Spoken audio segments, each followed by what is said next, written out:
Dear listeners, সবাইকে জানাচ্ছি 23 ডটসের পক্ষ থেকে আন্তরিক শুভেচ্ছা। আশা করি সবাই ভালো আছেন। গত পর্বে আমরা আলোচনা করেছিলাম ম্যাক্সের ইন্টারফেস পরিচিতি নিয়ে। আজকে যে বিষয়টি নিয়ে আলোচনা করব সেটি হচ্ছে ম্যাক্সের ভিউপোর্ট পরিচিতি এবং এর টুলসের পরিচিতি নিয়ে। তবে চলুন শুরু করা যাক। এটি হচ্ছে ম্যাক্সের একটি ইন্টারফেস। এখানে আমরা দেখতে পাচ্ছি যে 4টি উইন্ডো দেখা যাচ্ছে। একটি হচ্ছে টপ, ফ্রন্ট, লেফট এবং পার্সপেক্টিভ। এই 4টি ভিউপোর্ট নিয়ে ভিউপোর্টের মাধ্যমে কাজ করা হয় এবং এই 4টি ভিউপোর্টের অনেক গুরুত্ব আছে। যেটা দেখা গেল যে ফ্রন্ট থেকে যে কাজটি আমি করতে পারবো সেটি দেখা গেল টপ থেকে করতে পারতেছি না। আবার টপ থেকে যে কাজটা করা সম্ভব খুব দ্রুত, সেটা হয়তো ফ্রন্ট থেকে করা যাবে না বা লেফট থেকে করা যাবে না। সো এখানে 4টি ভিউপোর্টের গুরুত্বপূর্ণতা অনেক বেশি। ঠিক আছে, আমরা ইচ্ছা করলে শুধুমাত্র পার্সপেক্টিভ ভিউতে গিয়েও কাজ করতে পারি। আবার যদি চাই যে আমরা ফ্রন্টে গিয়ে কাজ করব, তাহলে সেখানেও ফ্রন্টে গিয়েও কাজ করতে পারি। আর আরেকটি বিষয় হলো যে এখানে 4টি উইন্ডো ছোট ছোট অবস্থায় আছে। আমরা এই ছোট ছোট উইন্ডোতে কাজ করতে গেলে হয়তো অনেক সময় অনেক সমস্যার সম্মুখীন হব। সেই ক্ষেত্রে ভিউপোর্টটা চেঞ্জ করা যায়। যেমন এটি হচ্ছে ম্যাক্স 2011। এইখানে ভিউপোর্ট চেঞ্জ করতে গেলে যেমন টপ সিলেক্ট করে এটাকে বড় করে নেব। সেই ক্ষেত্রে টপে ক্লিক করতে হবে। ক্লিক করার পরে কিবোর্ড থেকে Alt+W চাপলে এই টপের যেই উইন্ডো এটা বড় হয়ে যাবে। আবার পুনরায় ফিরে যেতে হলে Alt+W চাপতে হবে, তাহলে আবার 4টি উইন্ডো আসবে। এইভাবে যদি আমি পার্সপেক্টিভে যেতে চাই, পার্সপেক্টিভে এটা ক্লিক করে Alt+W চাপলে আবার সেইখানে চলে আসবে। এখানে আরেকটি ব্যাপার হচ্ছে যে প্লাস চিহ্নে ক্লিক করলে এখানে কনফিগার থেকে আমরা এখানে দেখতে পাচ্ছি লেআউট।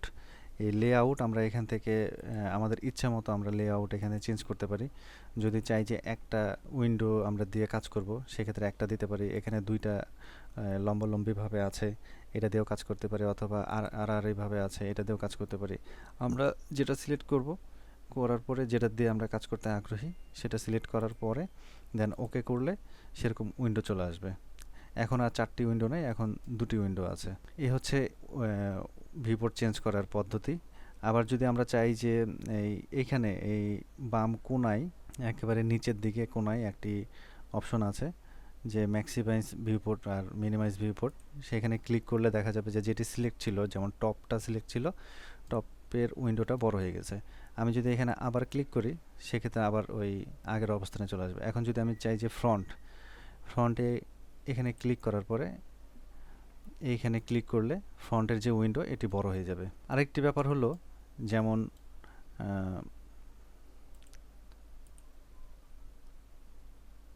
আমরা আবার 4টি উইন্ডোতে ফিরে যাই।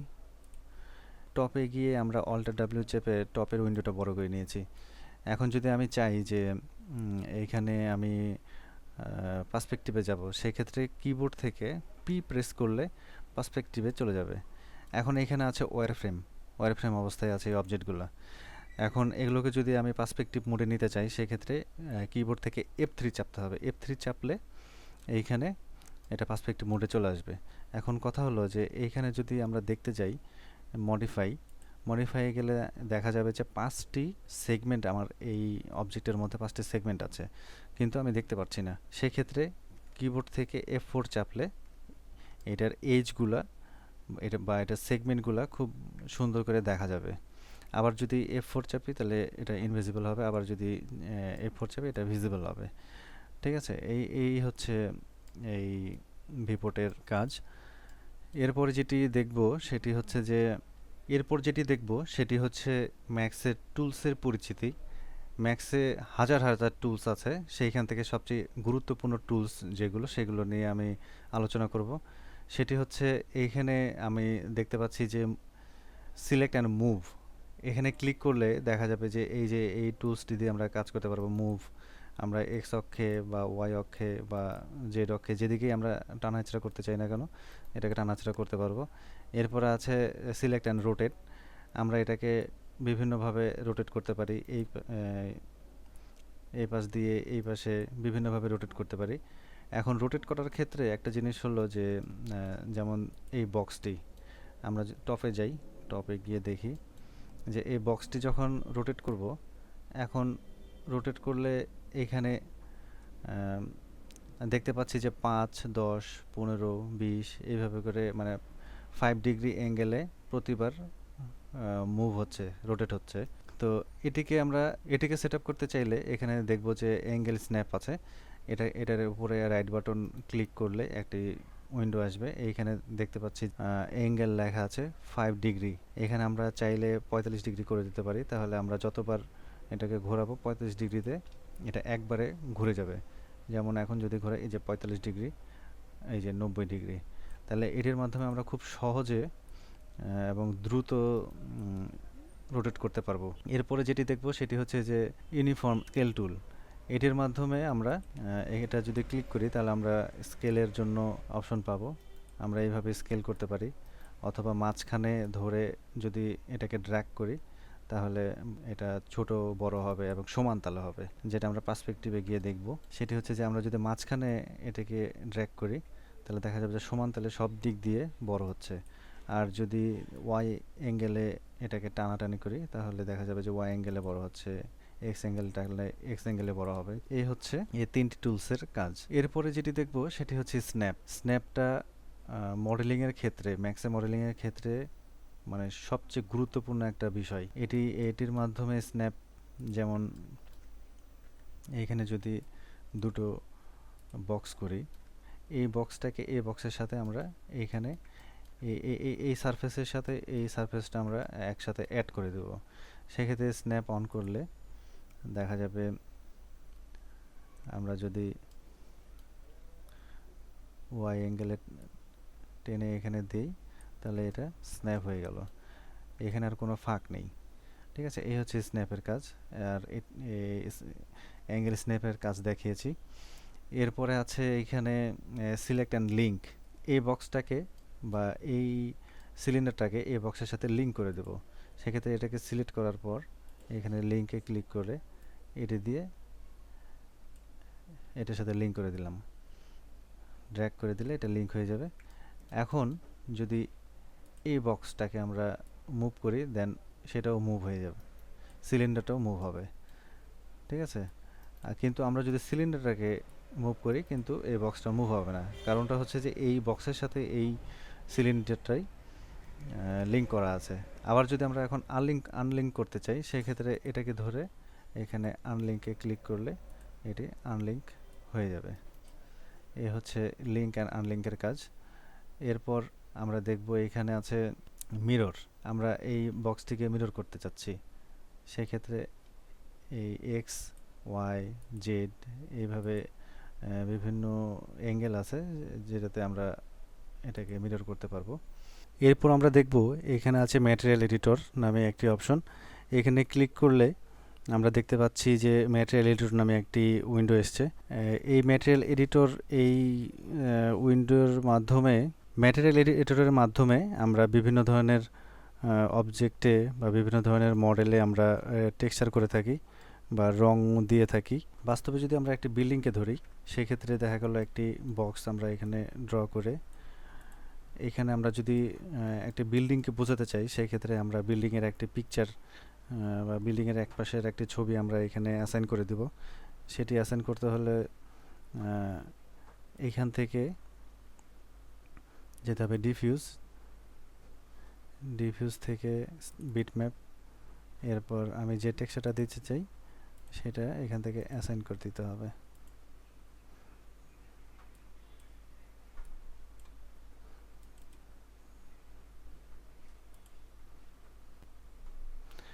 এইখানে অ্যাসাইন ম্যাটেরিয়ালে ক্লিক করার পরে এইখানে ক্লিক করতে হবে। ক্লিক করার পর আমরা দেখতে পাচ্ছি যে একটি বিল্ডিংয়ের টেক্সচার এখানে অ্যাসাইন করা হয়েছে এবং এটিকে দেখতে, এই বক্সটিকে দেখতে বিল্ডিংয়ের মতো মনে হচ্ছে। সুতরাং আমরা এইখান থেকে আমরা টেক্সচার অ্যাসাইন করতে পারি। এখানে অনেকগুলো স্লট দেওয়া আছে, আমরা বিভিন্ন স্লটে গিয়ে বিভিন্ন অবজেক্টের বিভিন্ন টেক্সচার দিতে পারি। আবার যদি আমাদের মনে হয় যে এই বক্সগুলো আমাদের সম্পূর্ণ প্রত্যেকটা বক্স ইউজ করার পরেও আমাদের যখন টেক্সচার দেওয়ার জন্য আরও ব্যবহার করতে হবে বা মাল্টি টেক্সচার যখন আমরা করব তখন আমরা এই স্ট্যান্ডার্ডটিকে ক্লিক করার পরে এখানে দেখতে পাচ্ছি যে মাল্টি সাব অবজেক্ট লেখা আছে। এখানে ডাবল ক্লিক করলে একটি উইন্ডো আসবে, এটাকে ওকে করলে এখানে অনেকগুলো একটি স্লটের মধ্যে অনেকগুলি ম্যাটেরিয়াল অ্যাসাইন করার অপশন চলে আসবে। এটি হচ্ছে ডিফল্ট স্ক্যানলাইন রেন্ডারের জন্য। এটি হচ্ছে ডিফল্ট রেন্ডার, যেটা আমরা পাবো এইখানে রেন্ডার অ্যাসাইনে ক্লিক করার পরে আমরা দেখতে পাচ্ছি রেন্ডার সেটআপে ক্লিক করার পরে আমরা দেখতে পাচ্ছি এখানে লেখা আছে অ্যাসাইন রেন্ডার। এখানে ক্লিক করলে আমরা দেখতে পাবো যে ডিফল্ট স্ক্যানলাইন রেন্ডার দেওয়া আছে। সুতরাং আমরা এটিকে ডিফল্ট রেন্ডারের জন্য প্রস্তুত করেছি। আমরা যদি এখান থেকে চাই, আমাদের এখানে ভিড়ে সেটআপ দেওয়া আছে, সো এখান থেকে আমরা ভিড়ে রেন্ডার দিতে পারবো। ভিড়ে ম্যাটেরিয়াল, এখানে ভিড়ে অ্যাসাইন করলে আমরা এখান থেকে এই স্লটে আমরা ভিড়ের অপশন পাবো, যেখান থেকে আমরা ভিড়ের ম্যাটেরিয়ালগুলো অ্যাসাইন করলে ভিড়েতে আমরা রেন্ডার দিতে পারবো। এখানে আরেকটি অপশন আছে মেন্টাল রেন্ডার। এই মেন্টাল রেতেও আমরা ম্যাটেরিয়াল ক্রিয়েট করে ম্যাটেরিয়াল অ্যাসাইন করে আমরা মেন্টাল রেতে রেন্ডার দিতে পারি। এরপর আমরা দেখব এখানে আছে রেন্ডার সেটআপ। আমরা যদি এই অপশনে ক্লিক করি, দেখতে পাচ্ছি একটি উইন্ডো এসছে। এখানে উপরে লেখা আছে রেন্ডার সেটআপ ভিরে অ্যাডভান্স 2.4। ম্যাক্সে অনেকভাবে রেন্ডার দেওয়া যায়। সাধারণত ডিফল্ট অবস্থায় যেটি থাকে সেটি হচ্ছে স্ক্যান লাইন রেন্ডার।